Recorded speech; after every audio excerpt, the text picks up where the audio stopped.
le jing chi bai ule voi ni December ninga ania ai ma mon anen thok kan haya tukin chu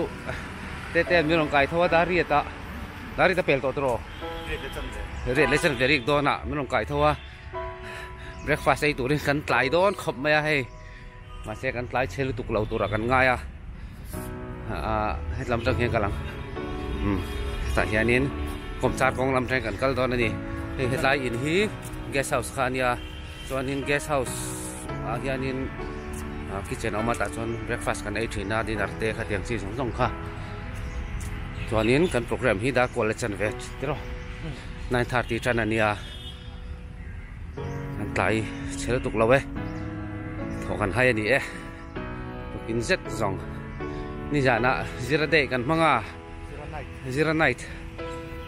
kan manga kan kholo der mai kan thâu thei lo som te phai cheng tin ong kan se to lo an kal dei to ra kan ngai kan zai man to lo le om cha lam tang he nin kan du lai ma mon kong ka le breakfast kan ai zawa kan tu kan breakfast ka sexy view loวันนี้เนี่ยแต่เห็นอุ้ยเต้นแล้วหมูนี่ตัวนี้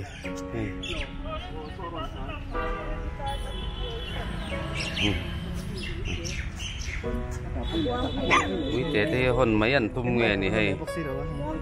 ฉันพี่ไปเรียนบวงเต้ที่ยันทิ้งแต่แล้วปวดสักการตัวกันต้องไหนเนาะไม่ทราบก็มีมาซื้อบาลูกสุดมาเลย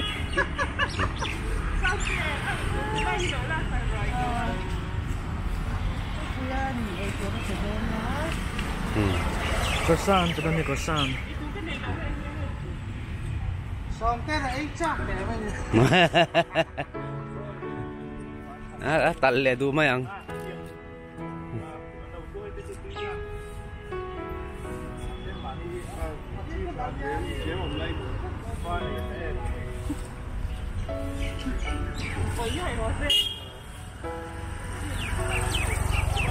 อุ้ยชอบเต้นหันไปดิเรียนอ่ะติดชอบไหมส่วนนี้กันเทรนนิ่งใน building ค่ะอ๋อ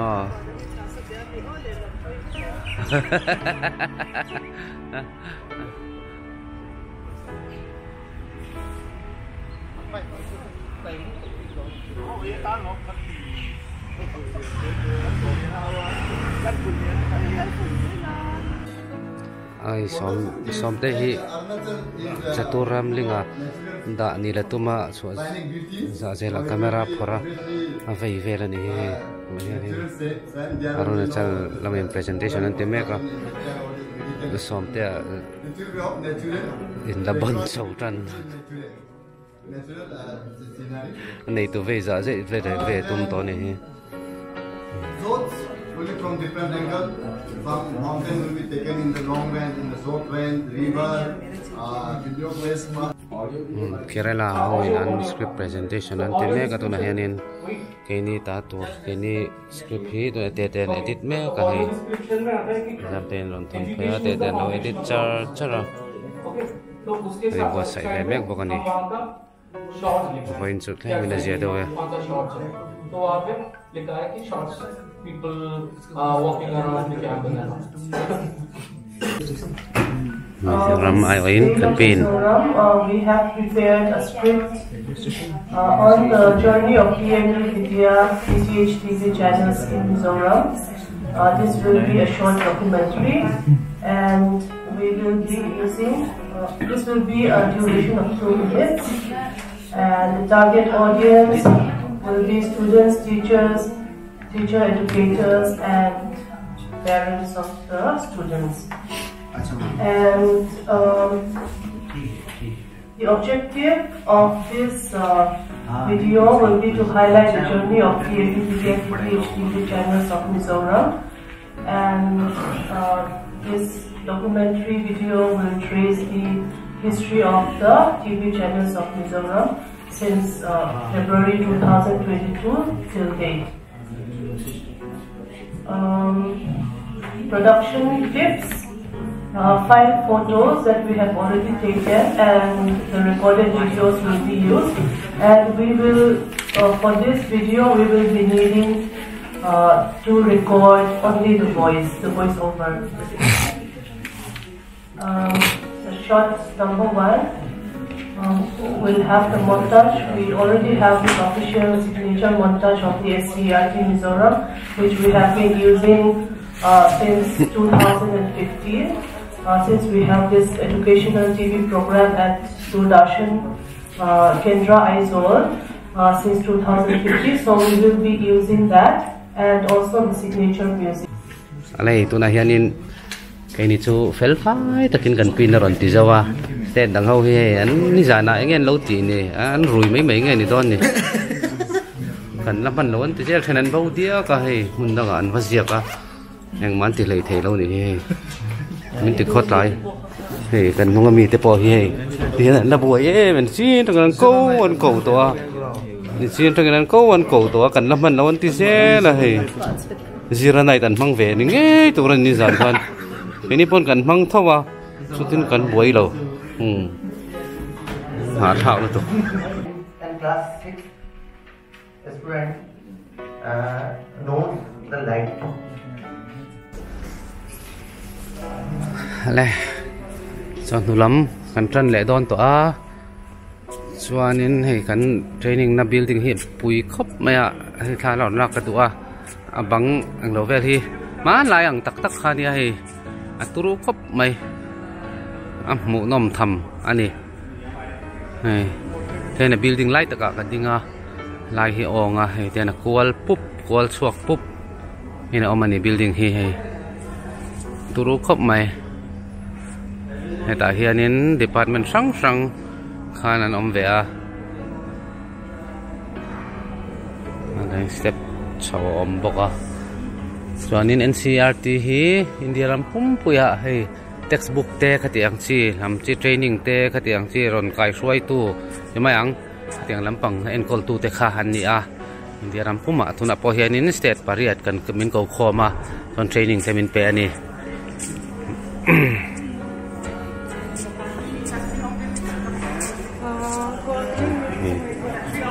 Aten lo la ve ni hi pangpar tak tak a chei hi amoi khop mai alo ro tran ton hi pangpar hi kan thlen hlim te ngai to chuan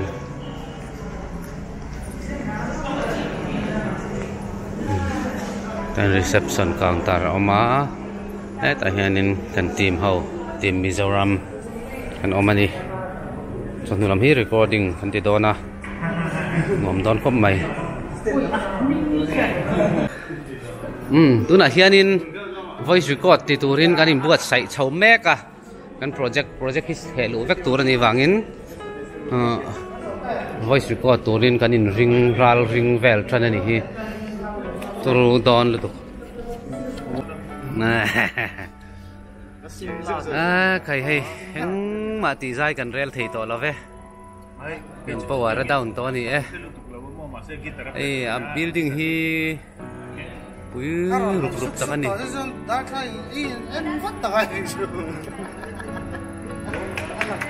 ni pijam te ho he ta hianin nau ti khom boka ho sigim nu te khu apan reu siamo ma mon khi te theng thla be ron lak saka kan chelo viau tur anga yang seka tulak kiar thlat chuanin hei somte te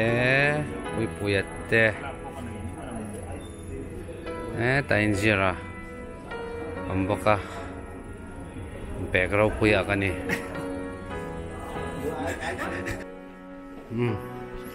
tuna hianin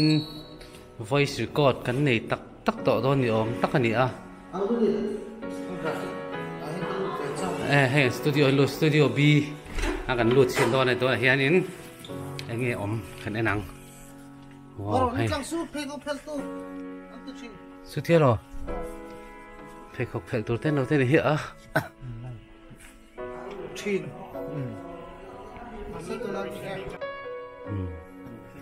en studio chung hi pui khop mai แต่วันไล่จงส่องแนนแค่นินตินเงกันตีดอน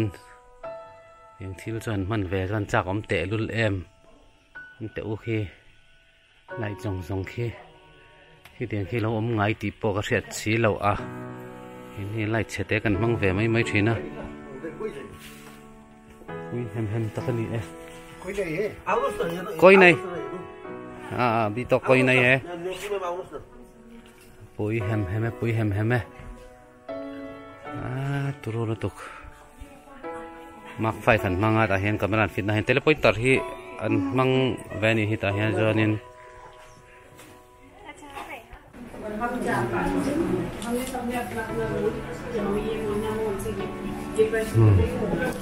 cho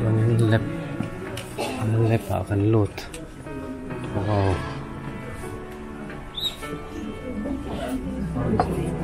bone ini tanya komputer lain komputer tua raya studio lab video conferencing di Velbor di nani kue itu rakanga ya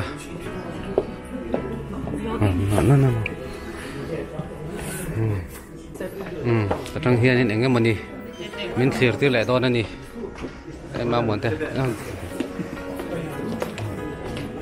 kan pite pon oma phát làm hàng còn tọt lụa tăng chụp nôm đâu em mò bây giờ bắn hẹn cái nó mấy đón nhé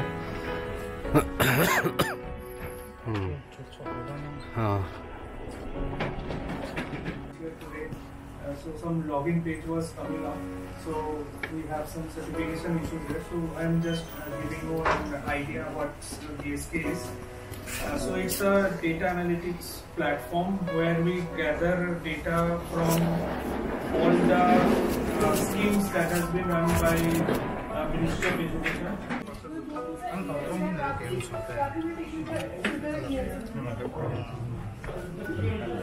Experiential learning center. Là mà hiện nên phần cần vắng ai thật lẽ nghe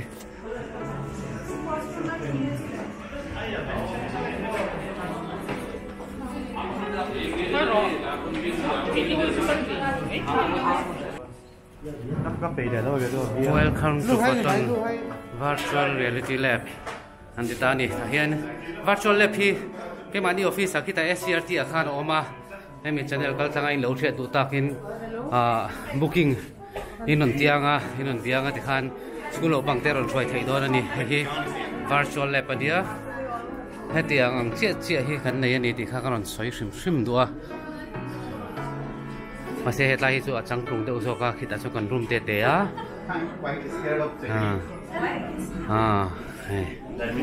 hiện mà sẽ cần thì việc khác là anh khá lưu hay thấy tụi virtual lab hi còn cho nên anh virtual lab còn hắn lọ về xem mà nè virtual lab cái số thì hắn tụi to căng cái anh bị khác lâu thì tao mấy anh cắn này lòng khi ta cắn này về rằng cắn những thấy tụi sang xuân hay cắn training này bùi khóc mày ai tôi đã khăn in thiếu sang bên hẳn phá lẽ ngách bên hẳn xoay lẽ trâu mày Diksha te Nistha te PM Posan te yang sang kha non xoay này tôi đã cho nên ép bạc khát man tur chung trang te tiếng rèn thế khan những cái gì nó mua thu lẽ thì man đâu à xoay lẽ trâu à tôi nó cắn lũ năm mà sao kha anh lũ kha chủ gọt vé rằng anh background kha mo kha aliena sei boka dual monitor ang khan ni maya ma se bang khat mok khan ni maya bandar tan po tha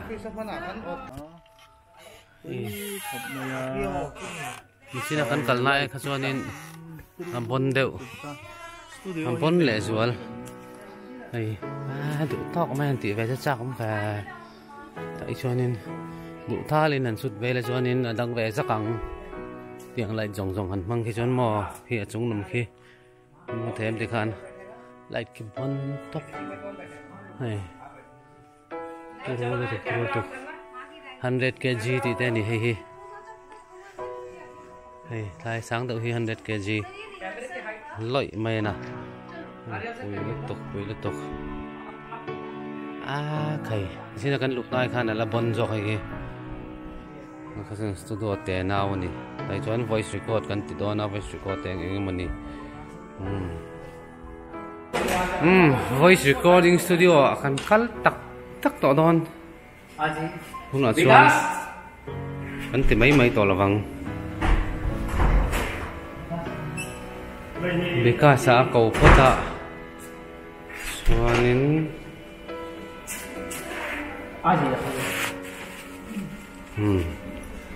Aji ti kaltheniam an lu chinang wow he chu anuam hle mai anuam lu to he po hi khai mun pui nge ro pui e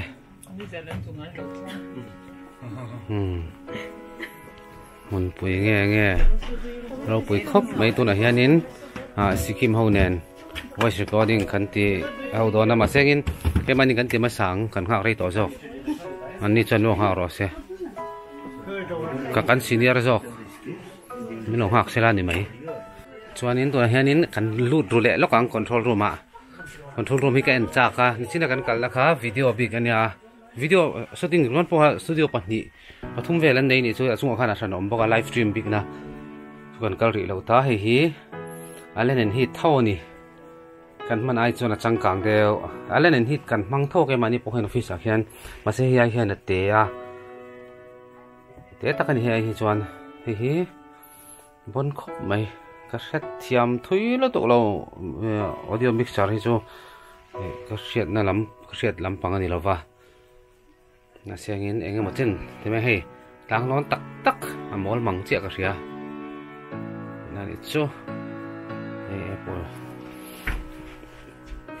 Apple ve kan hmang ani hi tlai audio khoinan hian changkang khop mai chuan ta son voice record an tianga chan chu video clip siam thau kan ngai state zong hianin chu wang chuanin kaini po voice record te tianga ya then phei chu chan tak ngai ten an tia an chang dona tin han video ten lo suta hey sign language te po hi athiam ms om te hianinเรากันปีแต่ปนิส่วนรีคอร์ดพอดนอนนี่อะไรที่เห็นเดลี่ก็ไงตัวชัวเปียก็เสียเร่งต่อตัวหุ่นตัวไหนกันกัลดอนนี่ถ้าเห็นนินสอลอ้อมเล็กจวนนินไม่เสียจูนกันกัลชินนะอันนี้อย่างเงี้ยหมดเล็กตีเบรกกันนี่ปนคุยกันนินซอกกันตานทัดทีนะตัวชัวเห็นนินไม่เสียจูกเต้นผัดเราวางนินกิลขัดที่กันจุกลุ่มเวะเฮียนี่ไม่เจอกันจูรุชีนั่นนี่วิคบไม่ให้ตายกับหุ่นไงนัดไล่ตักอันนี้ต่อดอนอันนี้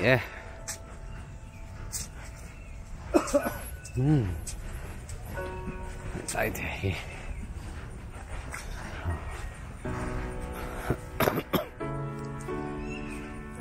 สะพานต่ำครบไหมหักมุนเฮรำงออันเสียมที่นี่รถแมนติดกันติดเทียมครบไหมม้วนต่ำม้วนนนทอกเลยพุ่งถึงนะส่วนนี้เทเลยันต่ำเอ็มบอกว่าเทเลย์เลยสะพานที่ช่างๆเลยเปิดเทปนมเวไอ้ตักกันนนกัลทีนี้เอาไล่ให้กันไม่เสียสุกนะเอาเลยให้ voice recording กันจะว่าส่วนนี้editing กันแล้วมาบักมาเส้นสารกันคอยต่อโดนทุ่งเห็นสะพานต่ำงั้งไหมส่วนอาคารนั้นเลี้ยงช่วงแล้วมันอีกเรื่องก็ทิ้งอมหน้าส่วนนั้นต่ำแล้วตุกเองว่าเงี้ยกันเฉยเราว่าเกศชิมันยังส่วนอันฟุตชุบไม่ได้ต้องหลังเชียงเทเราตัวไม่เทซูมเทบ็อกซี่เราวะเสียข้างหลังอังคารหนุนโลกเลยด้วยเสีย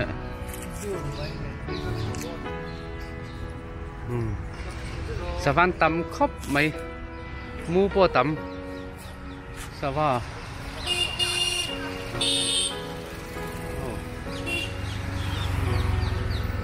เก็บปัสสูงที่เจ้าครบไหมโซ่กันเทรนนิ่งนะบิลดิ้งค่านี้เห็นไรนี่เทรนนิ่งนะบิลดิ้งค่านี้ขี้จนให้เรามาให้กันเรียนนั่นแหละในทุ่งตาส่วน thì hiện in số ta kan edit tir du lawa edit tir thei thom asengin eng lo char ngai dona wangin kan om man to lawa tuna hanin ma mon an thamin lak saka kan lom khop mai sa van tram chu chu jin se phai mo ka fe lawa nai kan trin ta hi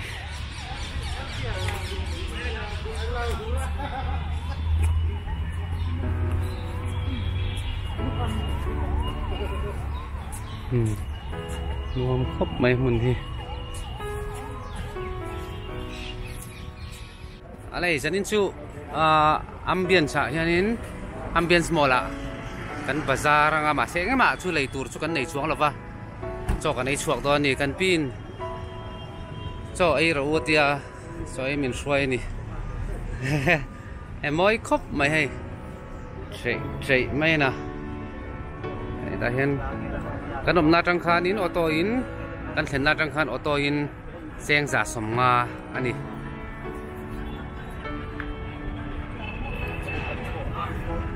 อัมเบียนสมอลปุยครบไม่แต่เห็นกันละกันไงเราซิมตุยเล็ดนัวก็ไปขัดกันนะตุยเล็ดมาบนกันละกันสองเราปุยครบไหมได้กันเชียนได้กันเราข้างออโต้ปกติมันช่วงเวทงอ่ะไดรเวอร์พูดละห้างกับชัวส่วนนี้ไอ้เสพนึกตัวก็มอเส้นหนวมก็ตีหนวมครบไหมประเทศจาระให้ช่วงตะกินกันหุ่นตะกันมังเทียประเทศอมปุยนะแหละไก่ช่วยนะกันตรงอ่ะกันล้อมตักแมววันนี้อะไรกันกัลจันตัวอังตัวน่ะกันอินเราปันนี่ชวนอ่ะจุ่มเวลาพูดก็ตากัลตัวจุดทุบเบกกันดอนน้านี่สินเสียละต่างติดข้างกันเอ็นเลี้ยตั้งอ่ะเอ็งสวยเขากันติดแทงนี่กันเอ็นสวยเช่าจะเลยนัวครบไม่ให้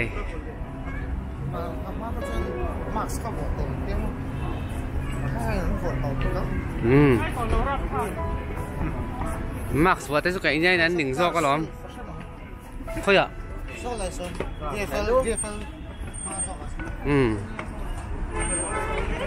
ให้main entranceนี่ยังเขาเรียกปุยครบไม่ให้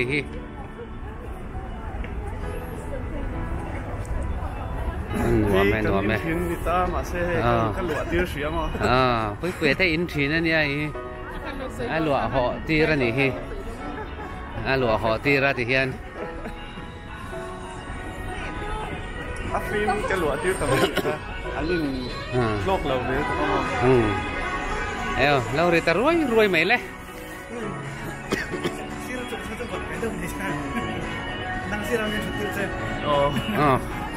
กับไม้เฮียนี่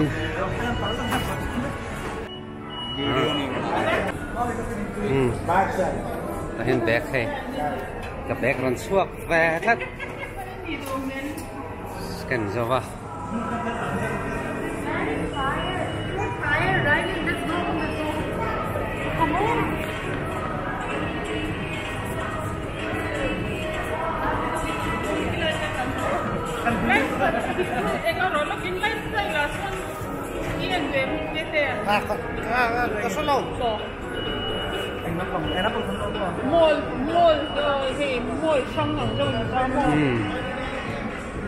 นี่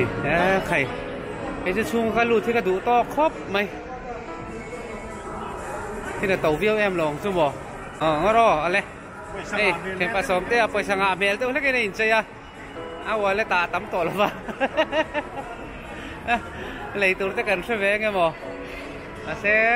ก็พันนูอินคอร์ตมินจ่าไปอ่ะคุณจะกันส่วนสักเวงอ่ะไปพูนส่วนนี้ปุยลุตุกถึงล้ำกันติดสว่างว้าวบนลุตุกใครตัวรู้แบบครบไหมเวลาโมเลียนที่กัลแบบตัวสีนั่นนะแต่ที่กระเทียนเต้นน้ำมันนี่จุไม่เล่ากันซะนะ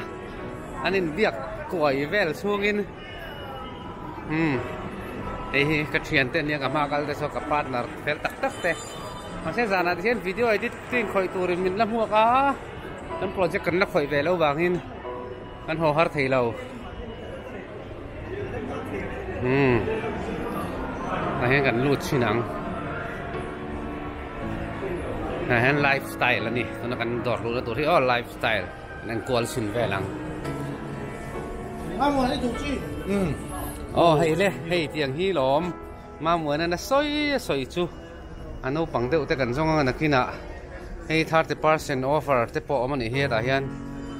wow lifestyle 50% te so ta po so na oma jeans te po hi ke po lei ve po ka ti mi lawa jeans hi pak kan ei thawak to lawa kina karon ti sel don ya ti hianin karon en kol zelang in chung lama kan chau phatang teng po ni se a boi thak em mai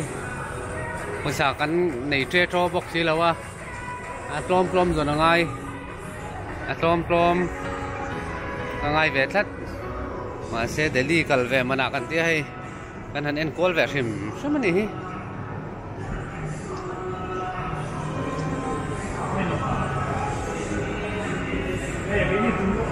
chúng nó bằng cái khẩu của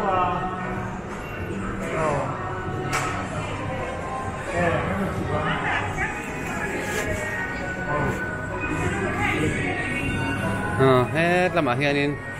còn cắt dễ lắm không ai nôm ê ta xong chụp với là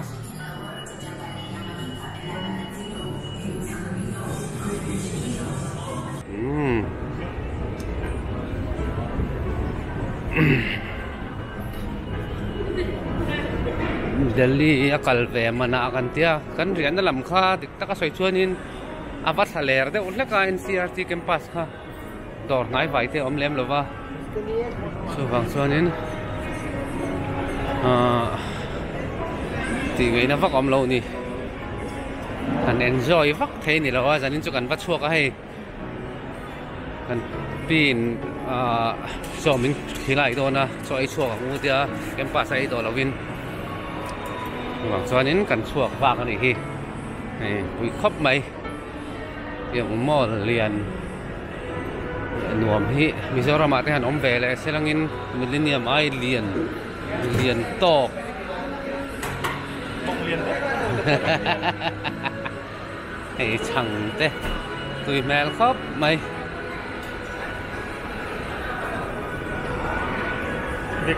Victoria's Secret ta sao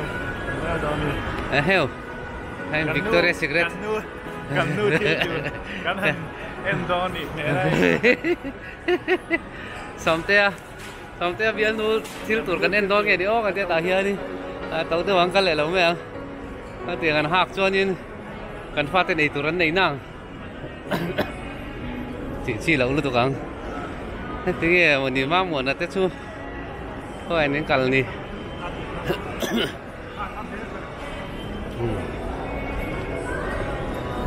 chuanin in hoi lama hian suk thaleng amo patana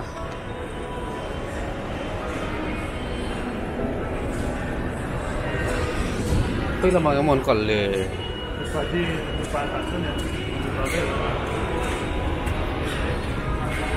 kan thian te hian in min bo san dei mai kan an zong pa bok hrim bok ania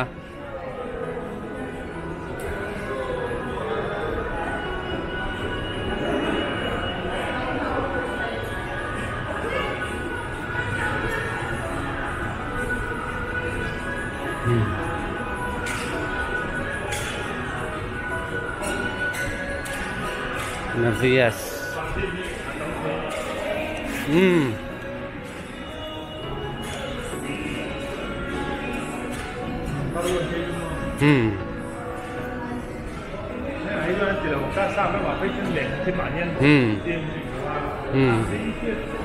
Van Hesen heta hen om bok Van Hesen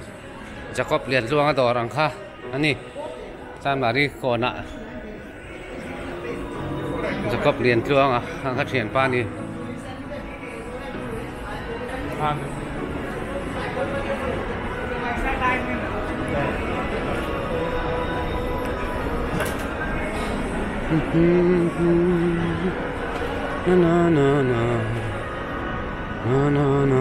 no. Hey, cái nấu bằng tan ôm lúc tục xuống về chắc lúc tục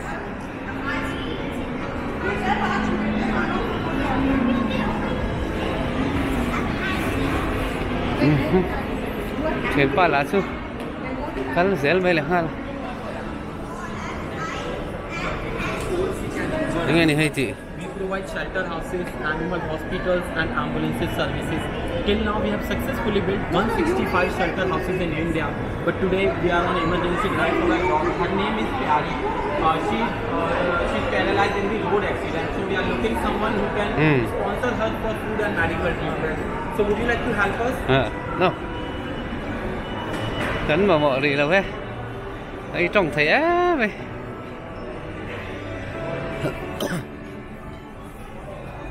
Trong chặt mấy tiếng nhưng trong chặt liên tục số buổi khác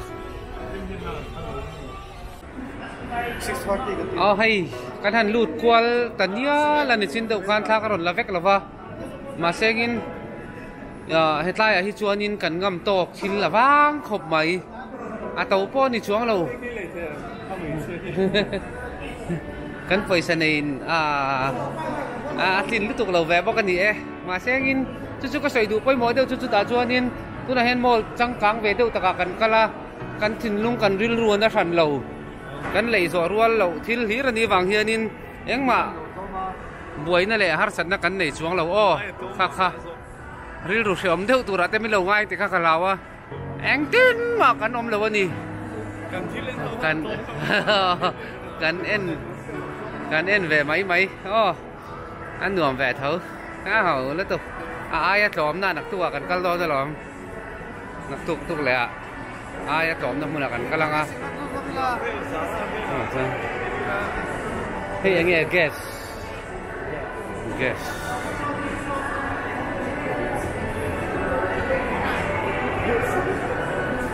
แต่เฮียนินอย่างเงี้ยนี่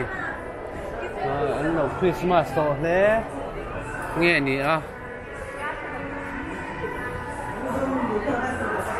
Victoria's Secret Pink.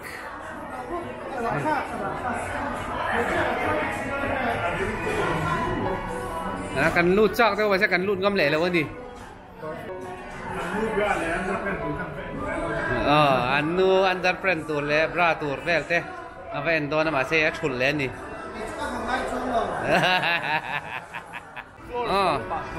Floor phẳng pain food court ta kan chau don ni. Chu ta chuan in cho kan ei don na. Zia về giúp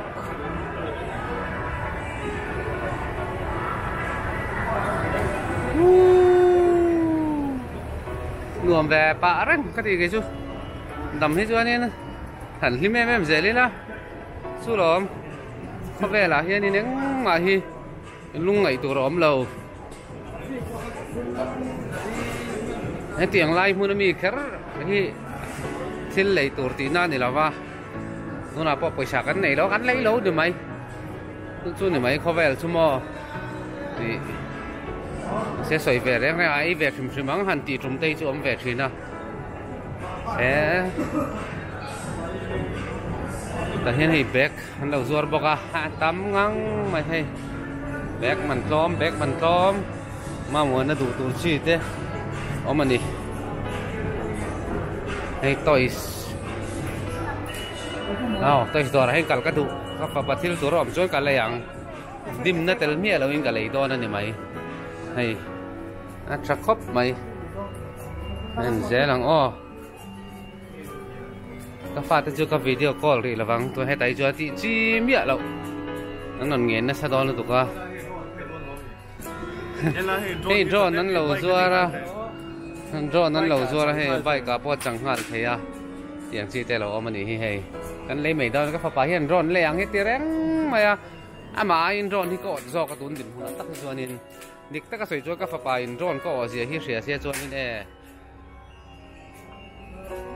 นั่งไงน้ำเหล่าเฮียหลังตีเวลนี่คือหวังจวนนี้กันฟ้าเฮียนินนักกินจวนเองที่กามอปัจเจียนินมีน้ำปุยงร้อนแต่พอกันได้เลยเวทให้คุณแต่พอเรามังที่ข้ากับไปใส่ท่านี่จู่อะไรแต่เฮียนี่กระดูกซองเท่าไม่เอามาไปเตะการตัวที่มันน่าจอมชนกันเลยสักครั้ง cái này nine tụ nó mi hậu khoa lâu tố về đâu thắt sa ra chuông về chắc mày mà xem nắp tụ cả sao rồi về là cầu gần tụ mà sao rồi ở đây bộ cái này dễ lắm hay cái phần ta nó tẹo cho cái này nè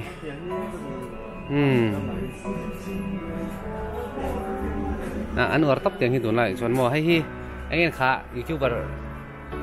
làm được cái bộ khá là vậy nó sẽ khai khá tan tiền cái mò anh cặp để tiền nào xí khá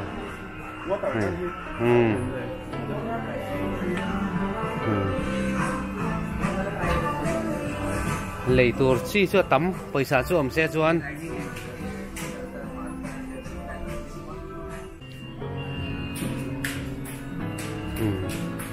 tôi chắc khóc mày bùi nuông khóc mày đọt xuống qua nuông biếu dễ là mỏ nuông tất cả này tôi nói mi khát chú tôi đọt khác anh xua săn lẹ quá ta anh hết lại anh thiếu đã thì môi tục hay xin tẹo môi xin ó môi hi bùi ven hi cái là cái ngày lâu bốc cái khát cái na nia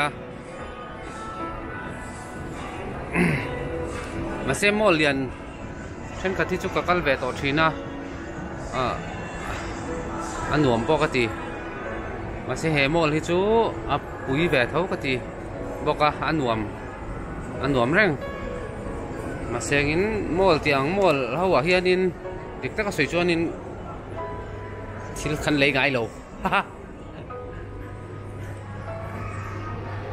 anh offer view tên này lâu chuan in khăn lấy ngay lâu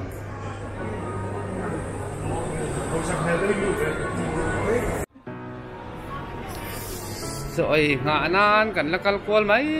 này hay anh chỉ tối nay em bóc cái này xuống lâu cần ngâm tóc thiếu hi tắm lầu về bóc cái này hết lai mua đấy cho nên được tất cả sợi cho nên cần lấy tủ đằng xì ha tắm lầu cắt mà chút cắn ngạ mà xe in le cái này nó thì miêu mấy xí là va lúng ơi ta cái lõm ta cái cắn hồ mấy này thì nhá cho là tiếp te cắn lấy phạc lầu tới chân ọt về mấy lát về lo thiệt về cắn lấy thì xì lâu hey tay nấu bằng ốm na lâu ốm hey nấu bằng in kiềm na thành pha tay ta là văn ốm về thành phơi về thấy là nửa mà thành tỷ lệ đón hết xin cái pha tay chưa nên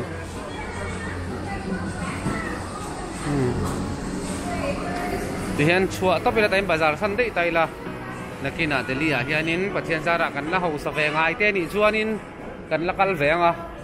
xung quả in cần là bazar về lẹng chu xem in bát thiên ní là chỗ lầu về thì chùa nên cần cal lầu mấy à thằng phan này mấy hay cụt tín tỉ phai nữa thế lâu ấm hay nó vẫn trở về cụt tín tỉ phai nè nghe mọi đi Medicare here and here mà chú niang hey shop ador mình cái đấy hey shop shop là hen thì là lo mình gì là hen cần cắt lẹ xí nào thì lúc tóm này số dễ đi la lo mà piang cần đuôi nè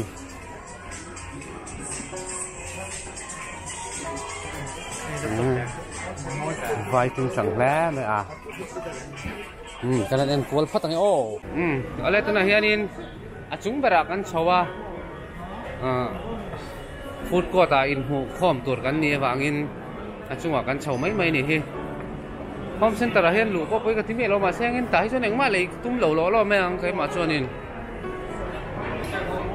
anh mo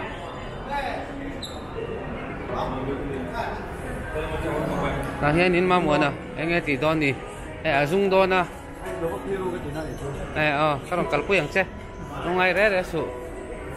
kan zun puyang nghe zun man here free em kan dung đòn này ta hiện đó là chuan in soi chia kan hoa bạc ta nên nên qual vel mấy ang ai thì hiện còn soi turin kan buat sai toang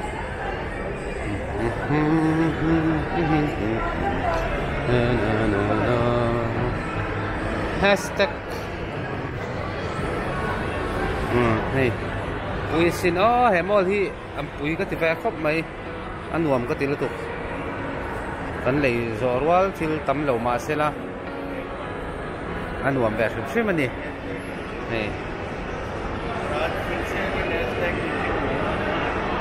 อันรวมแบบแรงหม้อ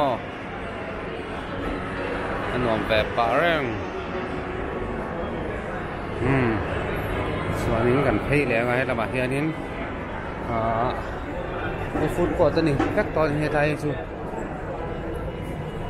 ต้องให้กระเทียมจะให้นมอะไรกันพิซซ่าอะสองกันไอ้ตัวนะไอ้ที่กันหุ่นจังกังไอ้กันโอ้ถาดเทียมแล้วไอ้เงี้ยเราชั่วกันกันที่กันไงตัวมาเสียให้กันจ่าสวนเราอันนี้ตุยโดนครบไหมให้กันตุยโดนตัวกันหลอมกันใส่กันนั่นเองเนี่ยเฮ้ยมาหมดนะป้าไปงานอะไรที่เราจำต่อปะกัน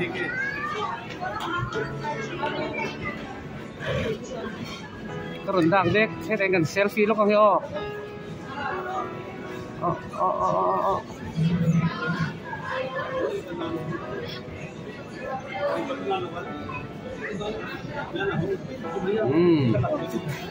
เซลฟี่ลูกกันเอกเขาเลยคุณอาจวนนี้จกันไอ้ตัวอังปีเบลกัมเร่งรอเช่อะไรโซกันไอ้คำตาคุณอาจวนนี้โซกันหันไอ้คำมาสูวังชวนนี้กันหัวต่อตอนนั่นนี่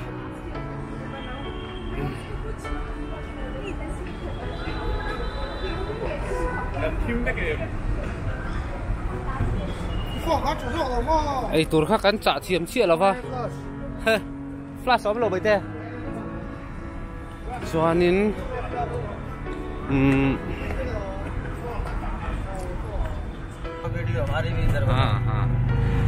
อะไรให้กัตตัวรีสารายกันหัวเด็ดตัวนี้กัตตัวรีสารายแต่แค่ที่มีเราเลยค่ะแล้วกันเช่นนี้ตัวบางส่วนนี้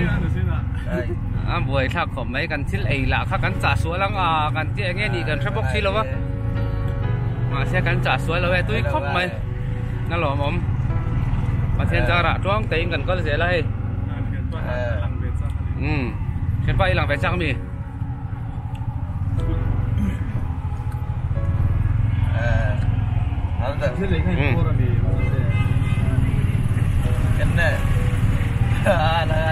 พ่อจะฟังเป็นดีไอ้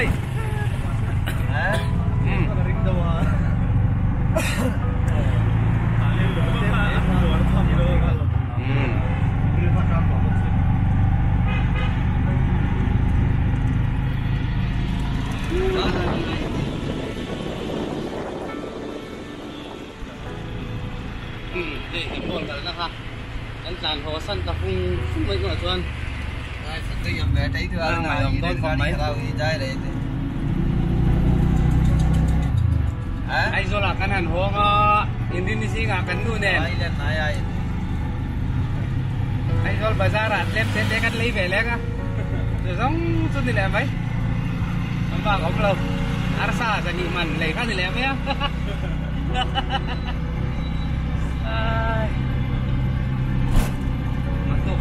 กันเต็งกันทำงานตัวกันเสาตัวมา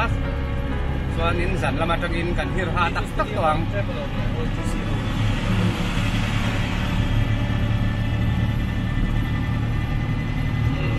อีกคนเราทิ้งเดียวนักตัวฝั่งส่วนนินกันเป็นหนังก็รันหลัง